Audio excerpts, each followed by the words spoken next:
All of you are requested to please mute yourself. We are starting our Yeah, session. thank you, everybody. So, good morning, all of you. I hope you all are healthy and safe at your home. Welcome to today's webinar, which is a challenge of the online exam as compared to the face-to-face exam. So, we all know that the whole world is facing through a lot of trouble these days because of the COVID pandemic. So, being the education industry in the market, it's our responsibility to make you understand what are the challenges that you and us all are facing, and you can how you can overcome from these challenges with many more. So I am Chandra Bish, who is the host, who is going to take care of today's webinar.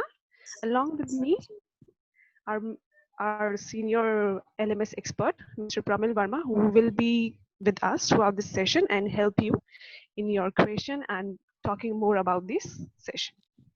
Hello, everyone, and welcome all of you. Thanks, all of you, for allocating your time today for this webinar.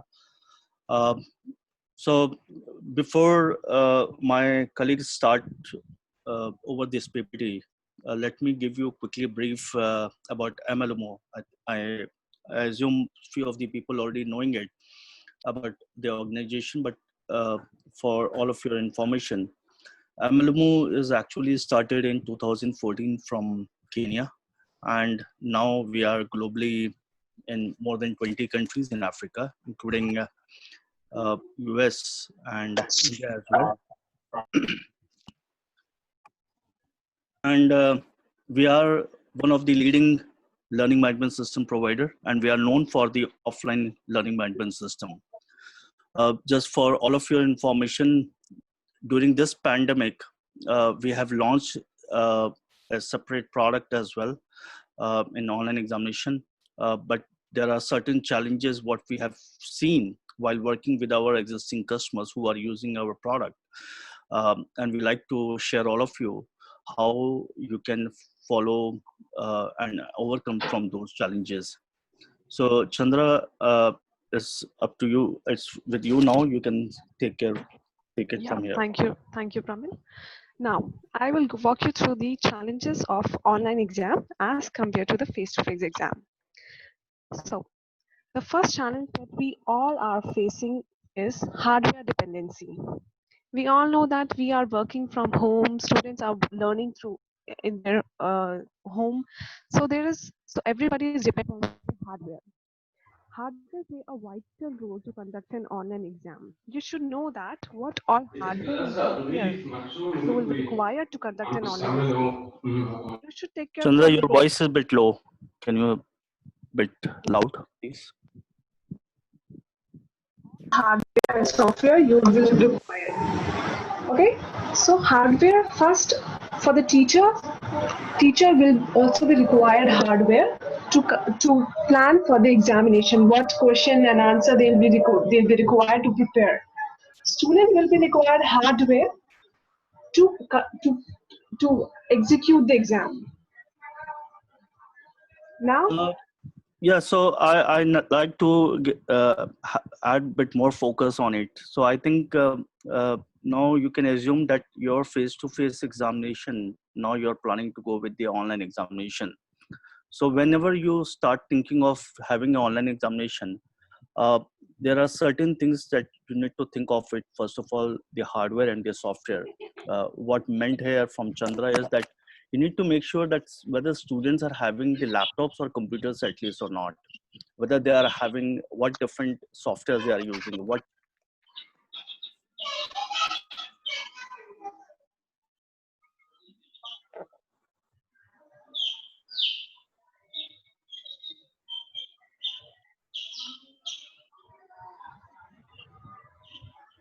yeah. Now moving to the next problem that we all are facing is concurrent users to handle. So there's a difference between face-to-face exam and online exam. In online exam, you may be running In offline exam, you may be running 200 students in each class. So you can easily monitor by keeping one teacher at a time to keep her or his eye on the students. But in online exam, you need more people to have view and have eye on the students. So in this, we will request it and we will propose that you should reduce the number of questions at a time. Like you can take a session and take an exam of 500 students at a time so that your teacher and you can easily monitor all your students at a time.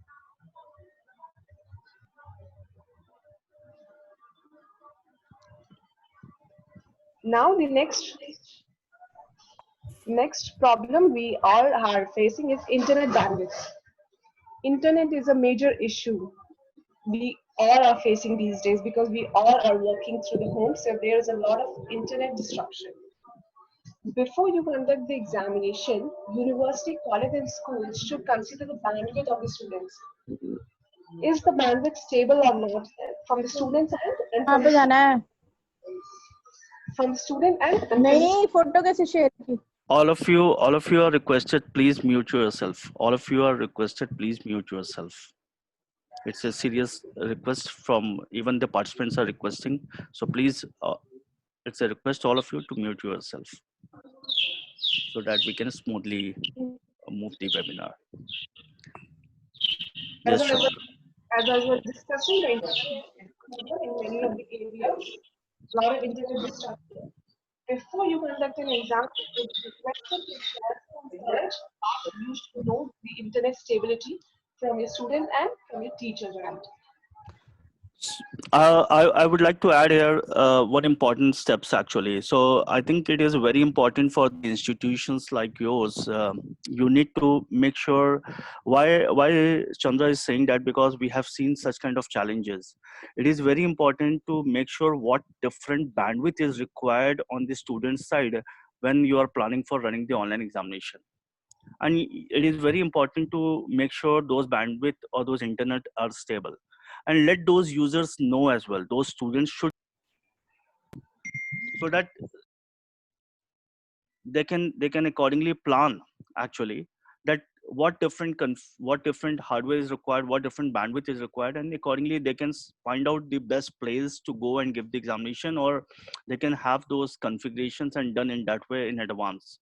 So that is very important thing that you need to make sure to have those bandwidth identified from each students. Yes, Chandra. Now the next problem is examination paper.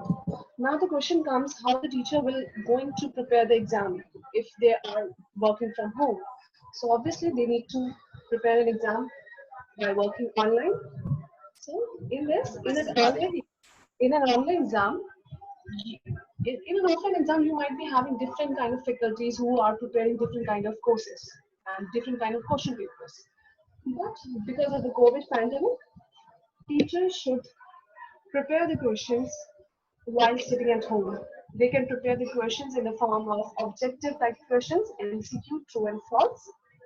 And from my point of view, I would suggest that teachers should done by preparing the questions 5 days prior to the exam. So they can have a session with the students. Are the students able to proper able to do the questions? And they're not in any difficulties in preparing the questions. So I think there is a very simple use case actually. So you can imagine the offline examination when it happens. Uh, a very simple, like what happened to the students when they are sitting in the classroom. So the question paper given to them. Now what they do, they go and see which questions. So they first of all review the complete question. They go through the questions and then they mark which questions they are going to attempt actually.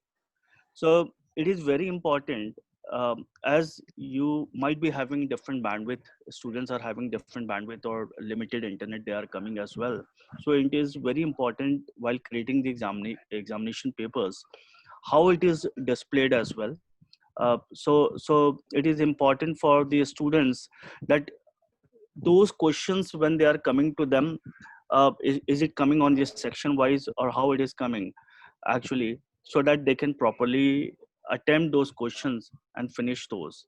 So examination paper is itself a very typical part for the teacher side to create those examination, because ultimately they might be creating the examination papers by different courses or different subjects.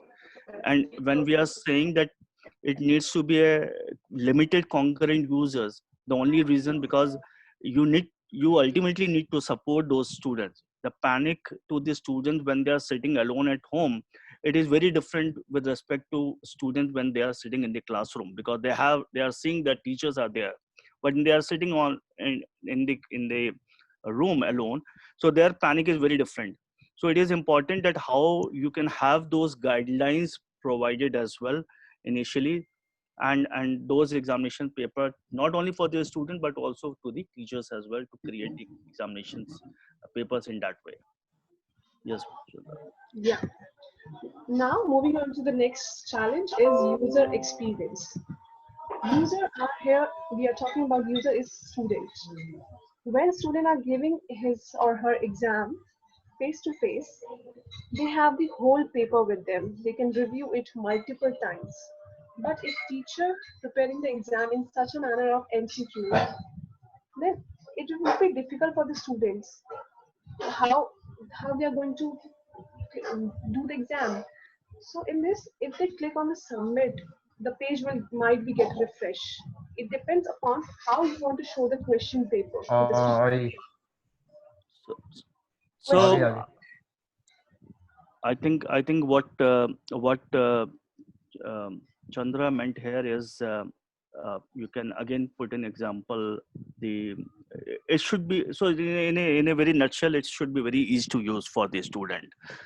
You are making a student in a position to click 50 times if you are showing 50 questions, or you are asking them to click 5 times to go to the 50th question. So it is very important that how these sections should be created, and how in each display, in each set of questions, how many questions you are showing to the student, so that you can reduce those panic, you can reduce those clicks from the student side. And as I said, I was saying that the guidelines should be there. Obviously, I would say these students should be given certain practice sessions as well, so so that they can have the prior user experience before they are going or entering into the live examination. Yes, sir. Now, the next point is live examining panic. The students are often get panic while receiving the exam paper. They have multiple questions from the teachers. But in online exam, it is very difficult for them whom they should consider, whom they should ask for his or her problem. So, and maybe they are facing problem of internet connectivity. So I would suggest that this university must have a proper support team to handle the question and query of each students. And majorly, I have seen that 10% of the students might feel panic during the exam. So it is responsibility of our university and college and schools that we should minimize those panic and conduct a smoothly online examination for the students. So that is very correct actually. I think this is the past experience what we have seen actually. So the students when they are giving the examination, they start getting panic actually. So even they are having the ID passwords in front of them, they start getting panic. So they might be typing continuously the wrong passwords. Now very important for them that first of all, what guidelines has been given to them, but it's important for them as well where they should reach, whom they should connect. It's not a good way giving them a phone number, because if even what we have seen, like even 8 to 10% students, so you can imagine if you have 500 students, so it means 50 students started calling you. Obviously the number will get engaged continuously. So it is important that how or what support a chat system could be given to them, and those guidelines should be defined that okay, if you are within such problem, you need to, this is the step that you need to quickly take, and accordingly there should be roles and responsibility defined from the institutions and the colleges as well, on the support team to handle and quickly answer or reply those. So the support team should also have those information in front of them, rather than they are taking another 5 minutes in answering those students. Because students sitting in alone, the panic is very different with what we have seen in the past experience. So it is very important moving with these steps in a proper guideline, and proper channels should be followed for the any kind of support that is required by them. Yes, Chandra, please. Moving on to the next challenge we have is cheating, prohibition, and proctoring. So, as we all are very aware about that, students are very smart nowadays. They easily find a way of cheating. So, being the institution, we must prohibit such cheating and follow the certain steps to stop the cheating in an online exam. For example, if the student logged in your system should not allow them to open any browser or any window. You can record this session when the students are giving the exam for the further investigation that might be student are cheating or not. You may have the complete video for that, so for your proper investigation. Yeah, so this is a challenge. I think this is a bigger challenge actually, and uh, how to prohibit or strict students to restrict in cheating. I think here the platform is coming up, providing such kind of facilities that how students can be restricted. Uh, and printing out, guys, please, can you can you mute Sumit, please? Yeah. So it is I think that is important for all of you as well. Whenever the platforms coming, it is important to make sure that these cheatings are different. There are options to the student. They can go and tab another browser, they can open another tab, they can go to uh, finding any other material that is on the laptop. Obviously they can do some other process to quickly do the cheating. So these important things should be required to do it. Now obviously depending upon the bandwidth, depending upon the bandwidth what students are having, it is your choices. If you are running already having the third party any live videos like Zoom or go to meeting or anything, you can allow the students to join this session live first of all, and then the examination can be conducted, so that you can have those students having view continuously live, and easily the sessions can be recorded. But it is important that before you think of it doing such live session recording, it is important again to check the hardwares, whether they are having the cameras or not, whether they have that kind of bandwidth or not. So these are important aspects as well to make sure to do such kind of proctoring as well, I would say. Yes, Chandra. Now, moving quickly to the next point, which is compliance and audit trail. As obviously each and every institution are accredited by the Ministry of Education, so there are certain rules and regulation led by them for the online examination. It would be suggested that universities, schools, and college and every institution should follow the steps and guidelines given by the Ministry of Education. Yes, Chandra, I think can you go to the second slide? And Yeah. so I think being working with prior few our customers since last 6 years, uh, there are certain steps or guidelines we have taken. We have asked our customers as well, those institutions as well, what steps should be taken to get your examination smooth running and conducted properly, and how these steps should be taken care by the institutions whenever they are planning. Obviously they need to have a prior check uh, with all the users, students yours, that what kind of hardware they are using, what kind of browsers they are using, what browsers versions those are, and accordingly you can have a log file, a report being created for you. You can run a survey if you wanted and allow your student to fill those survey and provide those information to you. It is very important that you should have first of all these information. So this is very generic thing that you should start thinking of from your 15 days or month before your examination, so that your anything that is required from your side, they can arrange or can be arranged by the institutions accordingly to those students. Obviously, there's a previous challenge what we were discussing, conquering users. Now, there how the timetable is required. See, ultimately, this examination is not face-to-face examination. This is online examination. And there's a huge difference between the face-to-face examination and the online examination.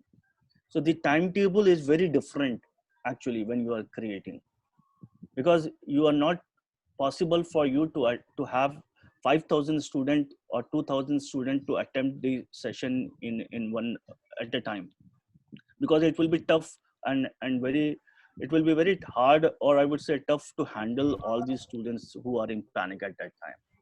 So obviously smaller groups of 500, you can have 3 sessions at a time with 200, 200 and 100, or you can have a one session or one examination happening with 500 people. It depends on your choices. The timetable should be prepared in that way. And even the next session, that whenever you are planning, either after first session when finished or 3 examinations finished in the one session, it could be 1 hour or 2 hour examination. It is important that it should be after 15 minutes or at least 30 minutes, the next session should be started. That is fine if needs, if the examination is finishing in next 20 days, that is fine. Rather than finishing it in 10 days, it's better to move it to the 20 days and make it more smoother and finish it in a very correct way. So timetable is a very good a good timetable requires to make the properly these examination conducted. Obviously, I keep discussing with the institutions as well, what is the backup plan, the plan B actually. So on the examination platform sites, if you'll see, there is a 99.95 always the server time up continuously. So you will not see any kind of chances happening that system is not, or a platform is not responding. That is very rare chance. That is 0.05% chance. The major challenges what we have seen actually, that student when they are unable to log in, student within the examination when they are stuck somewhere in the examination and they are not able to submit, the power grid failure happened, internet gone. So what is the your backup plan?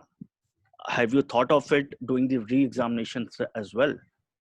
So your timetable when you are preparing, you should have these things under consideration with those backup plan as well, that these backup plans going to be taken care in that way. And think of it both the cases. It's not only the student side, but it can be the institution side as well. If institutions are putting 20 people to give the support, or 5 people putting a support, so either they are sitting at different home giving the support to these student, in case if they have the problem or they have been disconnected, how we have the backup to keep giving the support. So right now, all of my team members, we are working from home, and we have created a different backup plans as well whenever we start doing any sessions or any activities. So that is very important for the institutions to take care of these steps. uh, Question bank preparation, I think this is one of the very critical job, and I think for any institution it takes a good time, because again I'm saying it is not a face to face examination, offline examination, it's a online examination. So question bank, you can Hello, understand nimekutumia link kwa mail.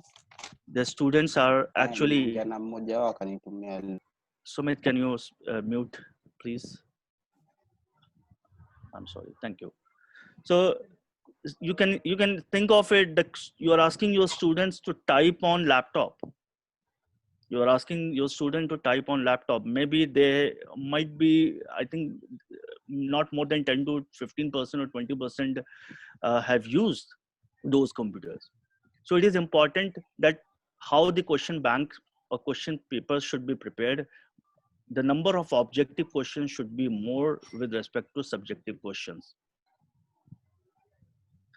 And uh, whatever the accreditations and different things are coming accordingly, you need to follow the guidelines. But I think those are even, I think somebody is asking some questions as well. We'll discuss all of your questions. You can keep putting your questions in the chat box, and we'll, after this session, we will discuss those questions as well. So the point here is that making these questions is very typical, very important for student aspect as well. So in that case, seeing the guidelines from your accreditation or seeing the guidelines from the Ministry of Education of your countries, you need to, or the curriculum, you need to prepare it. But seeing that your students are also, they might be sitting or very less experience in using the keyboards or laptops. Obviously, we always push our institutions to have a dry run and practice sessions with your students.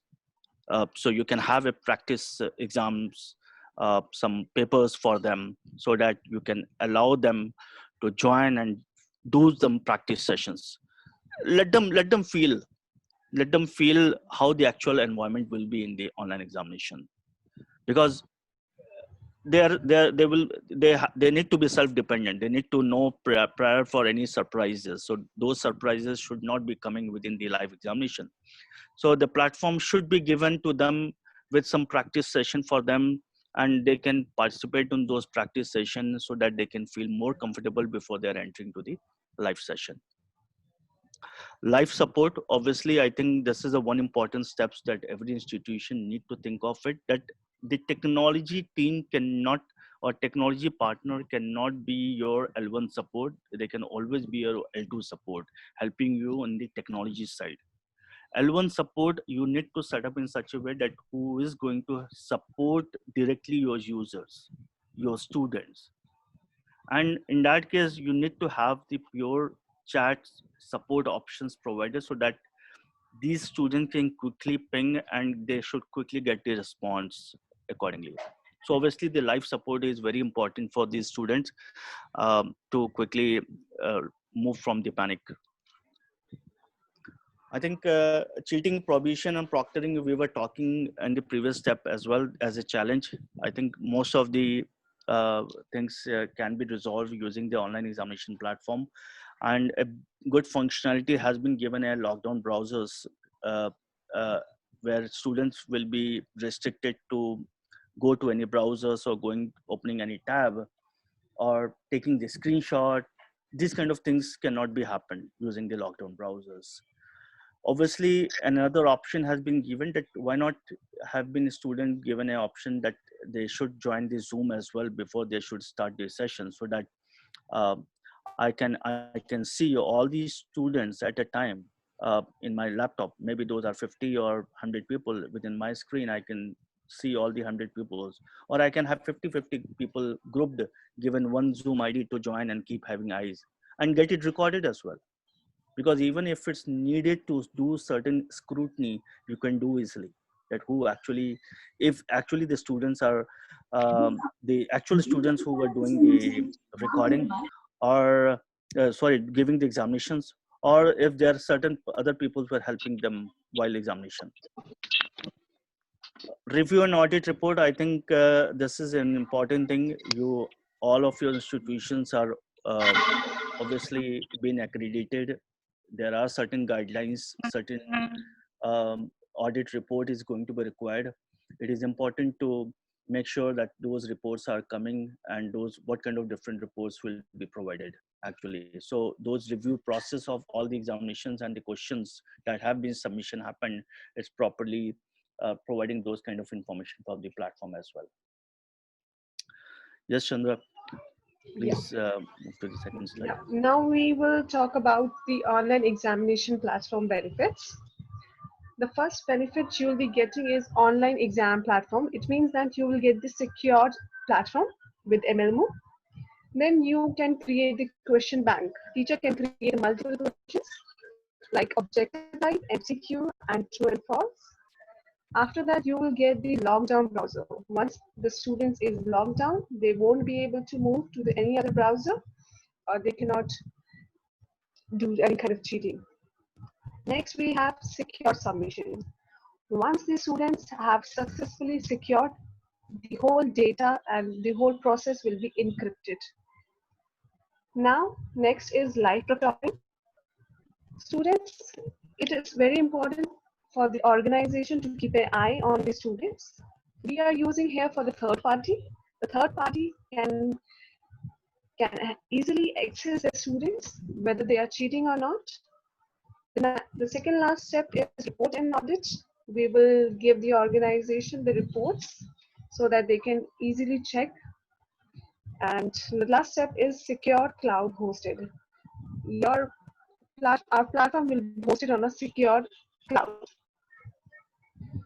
Moving on to the next few more features that we have is built upon lockdown browser.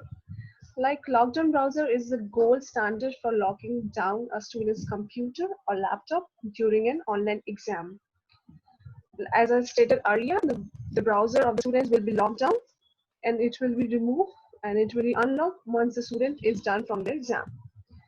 MLMO Monitor builds upon the lockdown browser technology to ensure the computing device is not used to cheat during a non-proctor exam. The next we have auto launch from any browser. After a quick one-time installation, MLMO monitors will auto launch the student's browser, like in Chrome, Firefox, Safari, IE. Whenever the exam settings required it, students are then guided through a pre-exam sequence, including a webcam check. Next, we have a 5-star supported team. Our team is continuously will work for the students if in case they are humming and they are stuck anywhere. We will provide the continuous support to the students and the university. Next, no scheduling or registration. The exam can be taken with MLMU monitor without advanced scheduling and without additional registration by the students. So the students will not be required to do prior registration before the exam. Next, question bank creator. With MLMU online platform, teacher can easily create the courses in the multiple choice question like true and false and objective type questions. And lastly, Mac and Windows supported. MLMO online platform is supported by Windows and Mac environment. So MLMO is a powerful AI engine that performs an analysis of the exam session.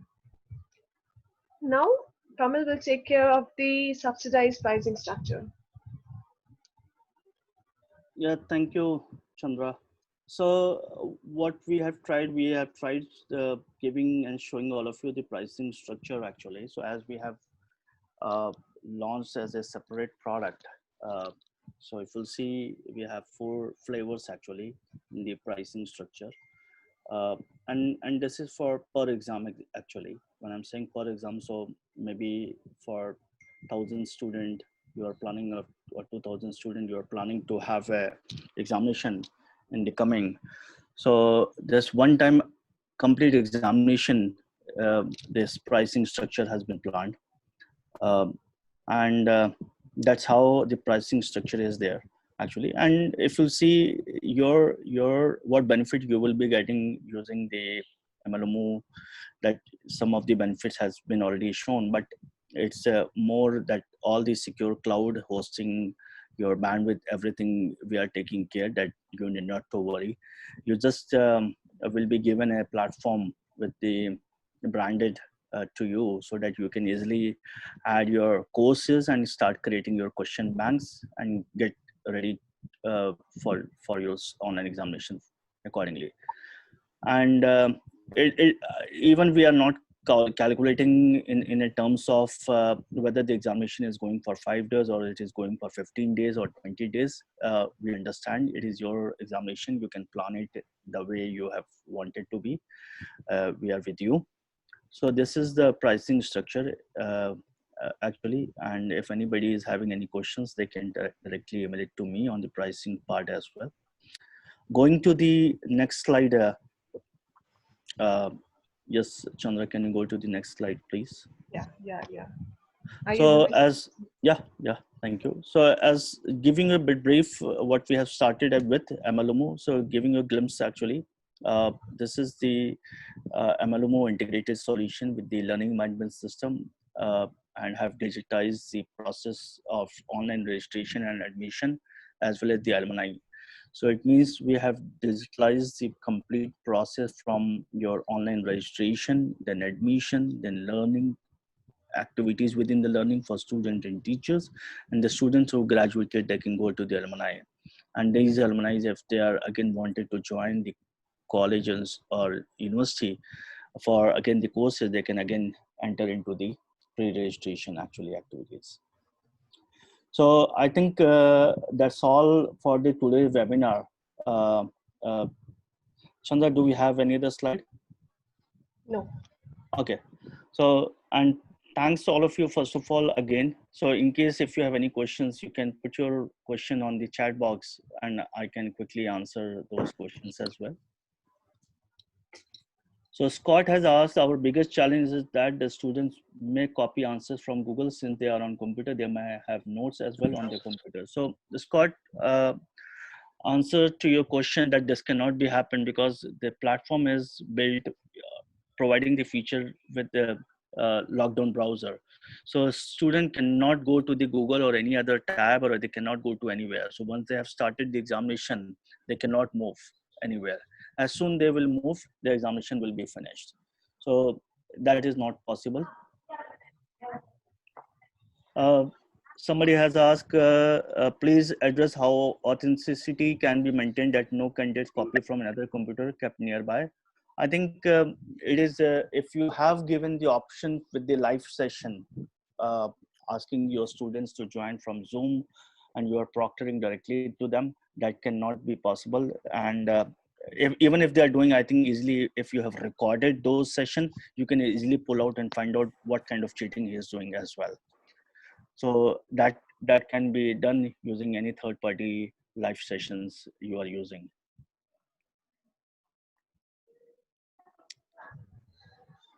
And I think Jacob has asking what is the meaning of single sign on. So Jacob, actually here the meaning of single sign on, that if you have Microsoft student given with the Microsoft email ID, or you have any other LMS actually. So these students, we can provide the APIs and it can be integrated so that students do not need multiple IDs to log into the examination. They can use their O365 login, or if you're using Gmail for them, they can use their Gmail login and enter and start giving the examination actually. Obviously, Scott, the question, as per your question, obviously the solution will be working with the Moodle absolutely. If you're using Moodle, it is good to use the platform online examination as well. The API is available and it can be quickly start using. So Dr. SRS Prabhan, you have asked about how about open book exam support. I think it is your choices. I think in 1991, something happened in India as well. With open book concept examination. It depends upon if you wanted to go with giving those options as well. But you can imagine, doctor, that the users are actually typing on laptops. They are not writing anywhere. So it will be tough for them that they are looking on the books and they are giving the examination. It is it will be more tough for the students. So it is your choices how you wanted to conduct the examination, or depending upon the accreditation or the ministry, how they wanted or how you guys have planned actually. So Philip has asked, how do you deal with large number of students concurrently? Philip, it's not about the system to support or large number.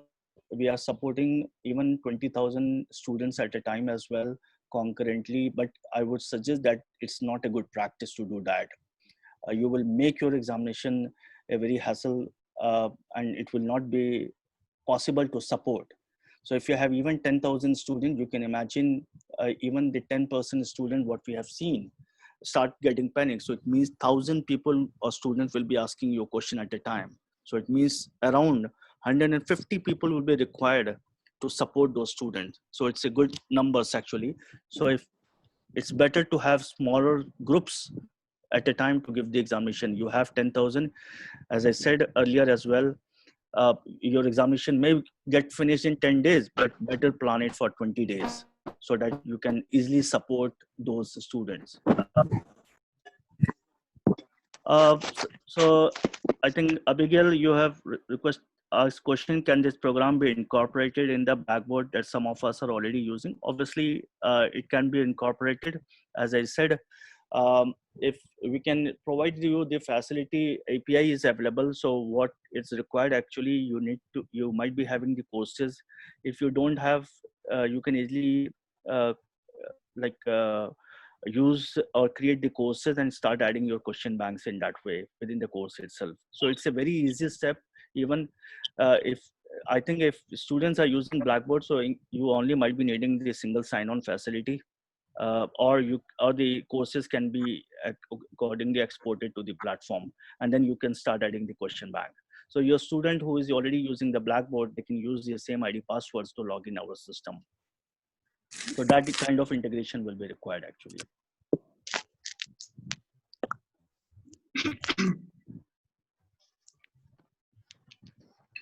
Uh, so Joyce is asking, how would you know if the student is using another gadget, example phone, to access related content during exam? So Joyce, actually, it is really a tough, and unless and until you are having a proctoring tool and capturing those user behavior, it is tough. So ultimately, if they are using any books or they are using any smartphones, so ultimately you would be, if you are using the cameras. So see, the challenges is what we have seen, that every student is not having the camera even. So if they are using PCs, they are not having the cameras. So these challenges are there as well in the countries with students as well. So that needs to be taken care. But ultimately, if the cameras are there, then easily you can pull it out. If students uh, are facing to you and giving the examinations, or they are doing some cheating from the books or seeing down and pulling the information from mobile as well. Uh, I think you have asked that, can this system integrated to LMS? Yes, the system is having the API to integrate with the LMS. And gesture control of student in front of the cam during examination. Do you have any restriction how many times student can be allowed to turn the head before terminating his console? I think we are not capturing the gestures right now. In front of the cam, uh, because there's some challenges as well. If you are using live camera, then I think you are obviously seeing live to everybody. If you're not using live camera, obviously you are recording as an offline concept way. Then there are tools that you can record and get the people while submission. These submission recording can be happened, but right now in our system the gesture recording is not happening.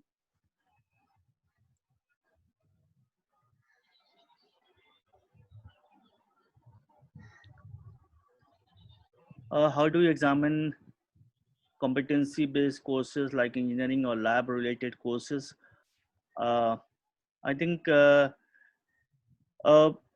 lab-related courses, if you are having and you people are examination giving, so there's an activity. This examination is more for the online examination, so it is not for the offline examination. If you are planning to have these kind of offline examination to be happened, there's always a way you can ask the question related what they have done as an activity for them, as as a question for them. So there's no other option if you're asking them in the examination to do a practical. But yeah, what you can do if you're using the live sessions, you can see live those users giving whatever the practical you are giving or assigned to them to perform in front of those cameras.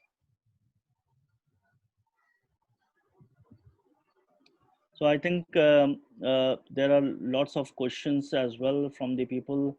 Um, I think people are having lots of questions. And what about if the computer reboots? I think there are lots of questions. What I can do, you can keep posting your questions. What I can do, I can pull out some of the questions, and I can pull all the questions, and I can reply all of you over email with the answers of your questions. And because some are core technical things as well, so I need to take it from our technology team and provide those answers with that in depth of technology required. As per your question, we will accordingly provide those information. So we are capturing these questions, all of yours, and we are I will be fortunate enough to answer all these questions, and I will be emailing all of you the list of answers to all these questions. And if you have more questions, you can email it to cio@mlmu.com. We can answer all those questions and provide you the responses accordingly. Right. Thank you, Premal, for the whole presentation related to that. Welcome to everybody. I'm just Dehan Zahran, educational consultant for MLMU. I'm really just happy to join you today. Hi, Premal, are you with me? Yeah, thanks, Joanne, for joining, and we really appreciate all of you from MLMU team as well. For joining this session. I really appreciate all of you. I think people are continuously asking questions as well. So ultimately, there are lots of questions are coming. So you can keep posting your questions. We are capturing those questions and putting in a proper way to provide all those answers in a written way to all of you. I just wish you everybody good luck in that system, which is really have been succeeded in so many areas in the Middle East here. And was really very beneficial. And most of the educators that have been using that system, whether in K-12 or in higher education, universities, as I saw one of the questions was really, is that system was really applicable to the universities? Yes, it is. And it's really have been tested a lot. And it's really, they are working online and offline. People are really booming that right now for using that system, but it's really have been used before smoothly without even people are staying at home. So this is the way right now. I just want to send in a message to educators that really it's not gonna waste your time. It's gonna save your time later on. But any questions related to the technology and everything else, so that minimum are waiting for you to answer any question related to the educators and technician as well. Thank you for everybody. Thanks all of you. Thanks for joining this webinar. I really appreciate, and we most welcome all of your questions, and we will be soon replying all your questions in a format to all of you within more detail, all of you. Thanks. Bye-bye. Bye. Bye.